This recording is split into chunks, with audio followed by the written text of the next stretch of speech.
प्रपन्नपारिजाताय स्तोत्रवेत्रैकपाणये ज्ञानमुद्राय कृष्णाय गीतामृतदुहे नमः. ஓம்.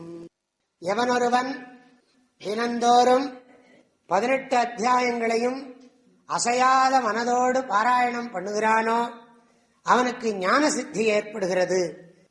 பாடே சமக்ரே சம்பூர்ணே ததோர்த்தம் பாடமாச்சரேத் ததா கோதானஜம் புண்ணியம் லபதே நாத்ர சம்சயः. சமக்ரே பாடே அசம்பூர்ணே முடியல, அசக்தகான்னு அர்த்தம். அசக்தச்சேத் எனக்கு மனசு செல்லல, நீங்க நிச்சல மானசகான்னு ஒரு விதியை போட்டு விட்டீர்கள். ஆனா என் மனசு ஏகப்பட்ட விவகாரம் இருந்ததுன்னு சொன்னா நிச்சலமாவது மானசமாவது, அது சஞ்சல மானசா. ஒரு கொஞ்ச நேரம் முடியுது, அதுக்கப்புறம் மனசு எங்கில்லாம போயிடுது. ஏதோ காலம்பர நேரம் பகவானே அனுகிரகம் பண்ணின இந்த சாத்விக வேலை, இதை சரியா பயன்படுத்திட்டா சாத்விகம் நீடிக்கும். காலையில நேரம் எழுந்து வந்து வழிபாடுலாம் செஞ்சா ஹோல் டே சாத்விகம் தான், கஷ்டமே கிடையாது. அதான் முழுக்க படிக்க முடியலையே சுவாமின்னா, சரி 9 அத்தியாயமாவது படிச்சுடுப்பார். அல்ல பாடே சமக்ரே சம்பூர்ணே ததா அர்த்தம் பாடமாச்சரேத். பாதியாவது 9 அத்தியாயம் படி. சரி, அதுக்கு என்ன பலன்? அப்பவும் கடைசியில ஞான சித்தி தான். கொஞ்ச நாள் கழிச்சு உடனே கிடைக்கிற பலன் என்ன தெரியுமா?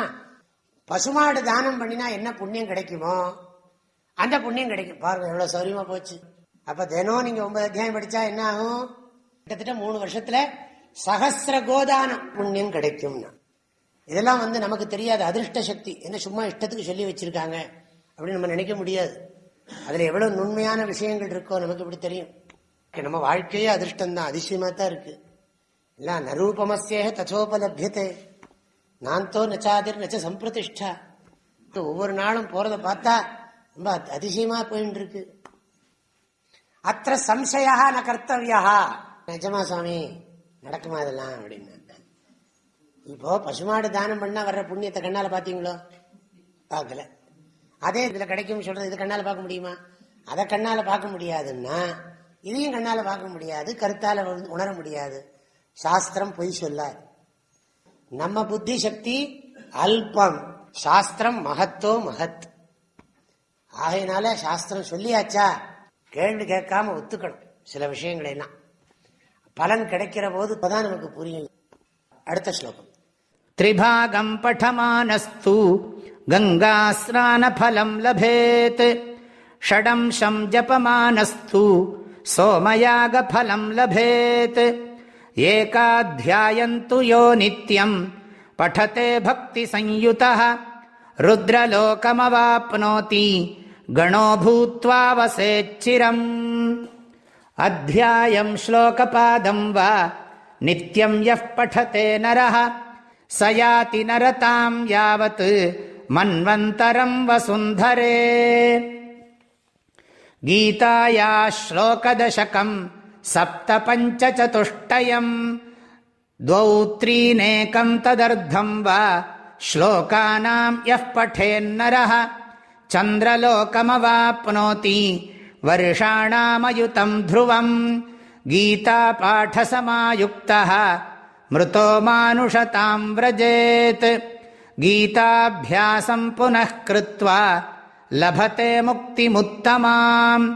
गीतेत्युच्चारसंयुक्तः மிரியமானோ கதிம் லபேத். எல்லாம் சிம்பிளா சொல்லிடுறேன் அர்த்தம். 3 அத்தியாயம் படிச்சா கங்கா ஸ்நான பலன் கிடைக்கும்னு முதல் வரி சொல்றது 12வது ஸ்லோகத்துல. 1.5 அத்தியாயம் படிச்சா சோமயாகம் பண்ணினா என்ன பலன் கிடைக்குமோ அந்த பலன் கிடைக்கும்னு சொல்லுகிறது 2வது வரி.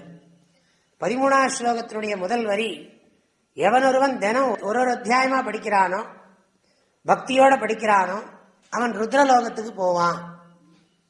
ருத்ரலோகத்துல போய் அங்க கணங்கள்ல ஒருத்தரா கேபினெட்லன்னு வச்சுங்களேன், அங்க போய் ரொம்ப நாள் சந்தோஷமா ஹாப்பியா 40 இன்ச் ஸ்கிரீன் டிவி பார்த்துட்டு இருப்போம். இதெல்லாம் என்னத்துக்குன்னா என்கரேஜ் பண்றதுக்கு. அதுல உண்மையும் இருக்கும். அதை காட்டிலும் ரொம்ப முக்கியம், நம்ம கீதையை நன்றாக படிக்கணும், எப்படியாவது படிக்கணும்னு சாஸ்திரம் ரொம்ப கருணை. கருணைன்னா எல்லை இல்லாத கருணை. அபார கருணா சிந்து அவ்யாஜ கருணாமூர்த்தி. அப்புறம் அத்தியாயமோ ஒரு ஸ்லோக பாதமோ எவன் ஒருத்தன் நித்தியம் படிக்கிறானோ அவன் ஞானம் பெறாட்டாலும் அவனுக்கு தொடர்ந்து மனித பிறவிதான் கிடைக்கும். அப்படி ஒரு உறுதி சொல்றார் பகவான். இந்த கீதையோட சம்பந்தம் வச்சுண்டா நீ முழுக்க கீதையை படிச்சு ஞானம் பெறாட்டா கூட உனக்கு நிச்சயமாக மனித பிறவி தொடர்ந்து கிடைக்கும். சஹா நரதாம் யாவத்து மன்வந்தரம் யாதி. வசுந்தரே பூமாதேவிக்கு 100 பேர். கீதாயாக ஸ்லோக தசகம் 10 ஸ்லோகமாவது 7 ஸ்லோகமாவது 5 ஸ்லோகமாவது 4 ஸ்லோகமாவது 3 2 1 அதுல பாதியோ வரும். எவன் படிக்கிறானோ சந்திரலோகம் அவாப்னோதி வருஷானாம் அயுதம் துருவம். சந்திரலோகத்துக்கு போய் எத்தனை வருஷம் இருப்பானா? 10,000 வருஷம் இருப்பானா. கீதா பாட சமாயுக்தா மிருதோ மானுஷதாம் பிரஜேத். பகவத்கீதையை படிச்சுட்டே இருக்கிற போது எவன் இறந்து போறானோ அவன் நிச்சயமா அடுத்த பிறவி மனுஷ பிறவிதான், சந்தேகமே இல்லை. கீதாபியாசம் பண்ணி மறுபடியும் மறுபடியும் கீதையை படிக்கிறவனுக்கு நிச்சயமா குரு கிடைப்பார். தாய்மானவர் சொன்ன மாதிரி மூர்த்தி தலம் தீர்த்தம் முறையாக தொடங்கினருக்கு வார்த்தை சொல்ல ஒரு சர்க்குருவும் வாக்கியும் பராபரமே அப்படி சொல்லியிருக்கார் தாய்மானவர். இது மாதிரி இதெல்லாம் பண்ணினோமானா குருநாதர் கிடைப்பார், ஞானம் கிடைக்கும், உத்தமமான மோட்சத்தை அடைஞ்சிடுவோம். முக்தினாலே உத்தமம் தானே. இதெல்லாம் உத்தம முக்தி அப்படின்னா இது சாலோக முக்தி இல்ல, சாரூப முக்தி இல்ல, சாமீப முக்தி இல்ல, இது சாயுஜ்ய முக்தி அப்படின்னு உத்தமா முக்தி ஆப்னுயாத். கீதா அப்படின்னு சொல்லிட்டாலே போடுவான். கீதைங்கிற சொல்லுக்கே இப்படி இதெல்லாம் சிலதெல்லாம் அதிசயோக்தின்னு சொல்லுவோம். அதிசயோக்தி என்னன்னா ருச்சி உற்பாதனார்த்தம், ருச்சியை உண்டு பண்றதுக்காக. அதனால கீதேத்யுச்சார சம்யுக்தா மிரியமானஹா கதிம் லபேத், அவனுக்கு நிச்சயம் நல்ல கதி கிடைக்கும். ஓ